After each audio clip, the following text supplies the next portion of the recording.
You and Mr. Hall are here to represent the minority's view, and I do appreciate our witnesses for being here today. I now recognize the gentlelady from Wyoming, Ms. Hageman, for 5 minutes. Thank you. And again, it's so good to see both of you. The voice of Wyoming has been ignored on this topic, so I am deeply grateful for the chance to echo their sentiment of concern and outrage over this proposed rule.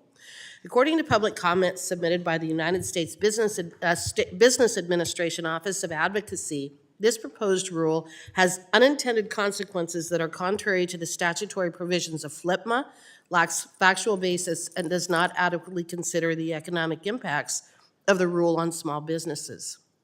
That's how bad this proposed rule is.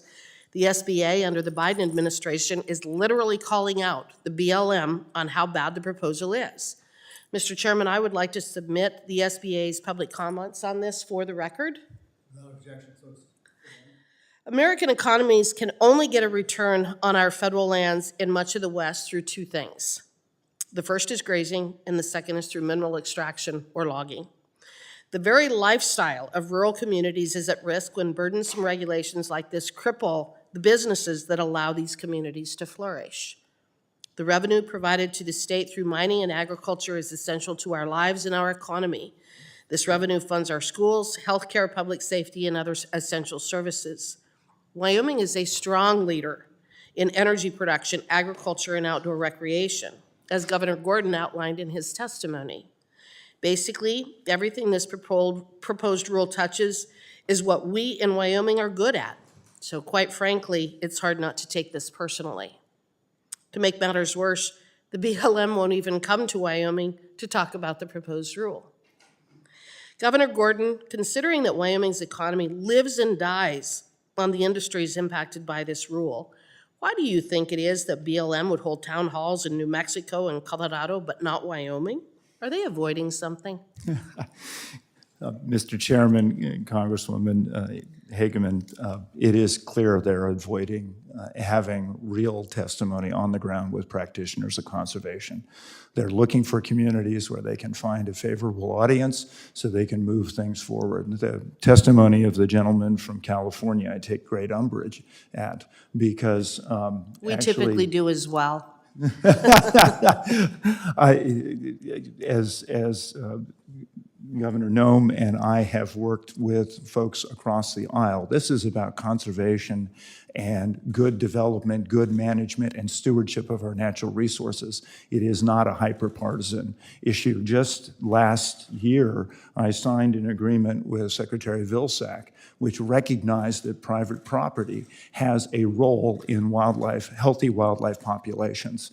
So I take real offense at suggesting that this is somehow conspiracy. This is about keeping people on the land. This is about stewardship.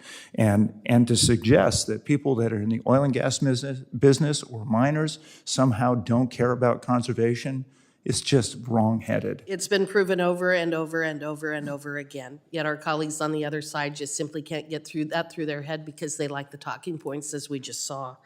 A few weeks ago, the Subcommittee on Oversight and Investigation had Ms. Garcia Richard from New Mexico attend as the minority witness.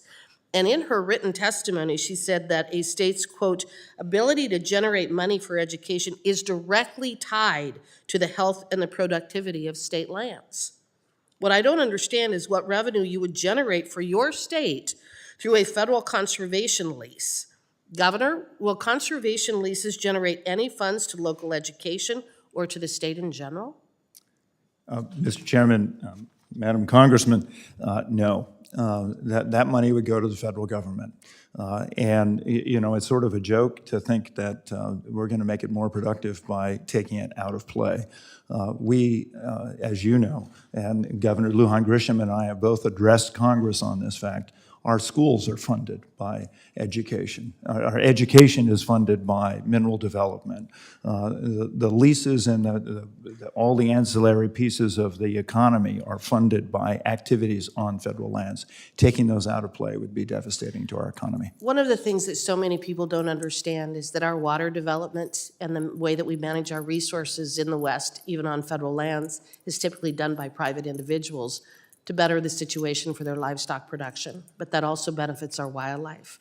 You take cattle off of our federal lands in the West, you're also going to have a substantially negative impact on wildlife because we're not going to be developing the resources that they need to survive. This is going to have incredibly negative, unintended consequences that the people in Washington, D.C. don't understand, and they should not be making policies like this sitting in their air-conditioned office here. With that, I yield back. Lady yields back. Chair now recognizes the gentleman from California, Mr. Duarte,